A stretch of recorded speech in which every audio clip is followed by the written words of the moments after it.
안녕하세요. 책사입니다. 우리의 옛 이야기 시작하겠습니다. 옛날 어느 마을에 으슥한 산길속에 주막을 차리고 사는 부부가 있었다. 그런데 스라의 자식도 없이 끈끈이 가난하게 살림을 끌어가던 내외는 어느 날 갑자기 논밭을 사고 큰 기와집도 사고 하여 마을에서 이름난 부자가 되었다. 그런데 내외는 부자가 된 지 얼마 되지 않아 이번에는 그동안 없던 자식을 해마다 낳아 슬하에 새 아들을 두게 되었다. 내외는 금이야 오기야 귀엽게 키운 새 아들을 서당에 보내 글공부도 시켰다. 현자문을 떼고 사자서학을 배우고 동문선습, 명심보감을 다 외우고 또 높은 글을 배우고 난 새 아들은 과거 시험을 보기 위해 한양으로 길을 떠나는데 그런데 그들은 과거에도 한꺼번에 붙었다. 내외의 기쁨은 이루 말할 수가 없었다. 과거에 급제한 새 아들이 한양에서 돌아오는 날 내외는 마당에 잔치상을 차리고 풍악을 울리며 새 아들을 기다렸다. 그런데 이게 웬 말인가? 말을 탄 새 아들은 풍악을 울리고 잔치상이 차려진 마당에 들어서면서 말에서 내리다 잘못하여 떨어져 그 자리에 모두 죽고 말았다. 잔치상이 차려놓고 풍악을 울리던 마당은 흥곡 소리가 가득 찬 초상집으로 변하고 말았다. 갑작스럽게 새 아들의 장사를 치르는 내외는 하도 억울하고 분해해 온님한테 찾아갔다. 온님, 이 온수를 갚아주십시오.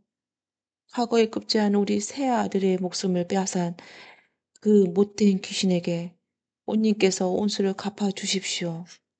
온님은 어처구니가 없는 얼굴로 내외의 얼굴을 내려다보았다. 자네들 아들 셋을 한꺼번에 잃더니 실성을 한 것인가? 나는 이고을의 사람들을 다스리는 사람들이지 영라대왕이나 귀신을 다스리고 있는 것은 아니야. 내외는 힘없이 온님 앞에서 물러나왔다. 내외가 울고불고 하는 나가는 것을 보니 온님은 측은한 생각이 들었다. 어지, 귀신 한번 불러서 물어보기라도 해야겠다. 그러고는 이방을 불러들여 너는 오늘 쌀을 7번을 일고 7번을 씻어서 밥을 지어 밥상에 셋을 방죽 옆에 다리에 차려 놓아라. 하고는 먹을 가라 글밭 하나를 써서 이번에는 담이 큰 사령에게 주면서 말하였다.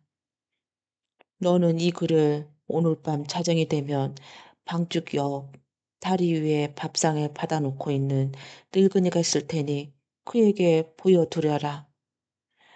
오님은 오님이 말한 대로 정성스레 밥을 지어 방죽 옆에 다리에 놓아놓고 자정이 되자 담이 큰 사령이 오님이 쓴 글발을 가지고 다리로 갔다. 다리에는 과연 오님이 말한 대로 밥상 앞에 놓인 늙은이 셋이 앉아 있었다. 새 늙은이는 글발을 읽고 나더니 시작하던 김에 대접도 잘 받았고 우리가 아무리 염라대왕이지만 남의 마을에 왔으니 이 마을의 온님을 만나보고 가는 것도 괜찮은 일이겠지 하고 중얼거리더니 사령의 뒤를 따라 온님에게로 왔다. 온님은 한밤중에 염라대왕을 방 안에 모시게 되었다. 그리고 다짜고짜 물었다. 아무리 사람 목숨을 다루는 염라대왕이시지만 과거에 금방 급제한 젊은 목숨 셋을 그것도 한꺼번에 빼앗아가는 것은 사람의 목숨을 너무나 함부로 다루는 처사가 아닙니까? 어허, 원님, 우리가 함부로 사람 목숨을 다루는 것 같아 보일지 모르지만 분명히 제명이 다 된 사람만을 데리고 가는 것입니다. 그렇다면 주막집 두뇌의 새 아들의 명도 다 되었단 말씀입니까? 아무렴요. 아니 어떻게 새 아들이 과거에 급제하고도 나서 똑같이 명이 다 되도록 되어 있다는 말씀입니까? 온 세상에 희한한 일도 다 있습니다. 어허. 아직 모르시는군요. 주막집 내에 죽은 새 아들은 사실은 주막집 내에게 온수를 갚으려고 환생한 새 유기장수였습니다. 전 무슨 말씀이신지 모르겠습니다. 자, 그럼 우리가 알려드리지요. 20여 년 전 일입니다. 유기장수 셋이 그 두 뇌가 주막에 든 적이 있었습니다.